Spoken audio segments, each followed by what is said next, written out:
सभापती महोदय की प्लास्टिक बंदी हा कायदा पुला असतील पत्रावळी असतील दुरून असेल ह्या कायदा आपण बनवणार का आणि तातडीनं जे विक्रेते आहेत त्यांच्यावरती आपण गुन्हे दाखल करणार का जेणेकरून शेतकरी वाचणं अत्यंत महत्वाचं आहे। माननीय मंत्री महोदयांनी खूप स्पष्ट उत्तर याच्यामध्ये दिलेलं आहे। तथापि सभागृहाची भावना माझ्या लक्षात आलेली आहे।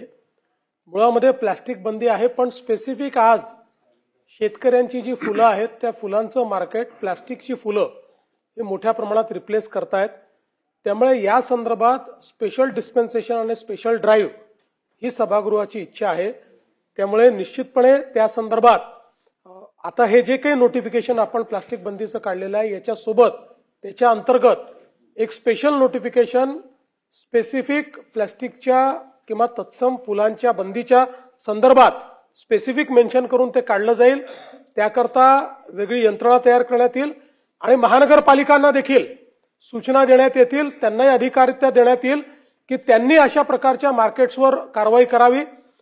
जे डेकोरेशन करणारे किंवा जे हॉल्स आहेत बँकवेज आहेत यांनाही नोटिसेस देण्यात येतील की त्यांनी हे वापर करू नये, वापर केलं तर त्यांच्यावर काय कारवाई करता येईल हेही या नोटिफिकेशनच्या माध्यमातून आम्ही पडताळून पाहू आणि त्यात ते शक्य असेल तर याच नोटिफिकेशनच्या अंतर्गत ज्या बँकवेजमध्ये अशा प्रकारचे आर्टिफिशियल फुलं वापरले जातील त्यांनाही त्या संदर्भात दोषी मानलं जाईल। तुम्ही एक विंडो पिरियड द्यावा त्यांना की एवढ्या पिरियड मध्ये तुम्हाला हे सगळं बंद करावं लागेल। लोकांच्या प्रश्नामुळे लग्न तुटलं अशी बातमी येऊ नये म्हणून त्यांनी जे सांगितलं that is suggestion for action.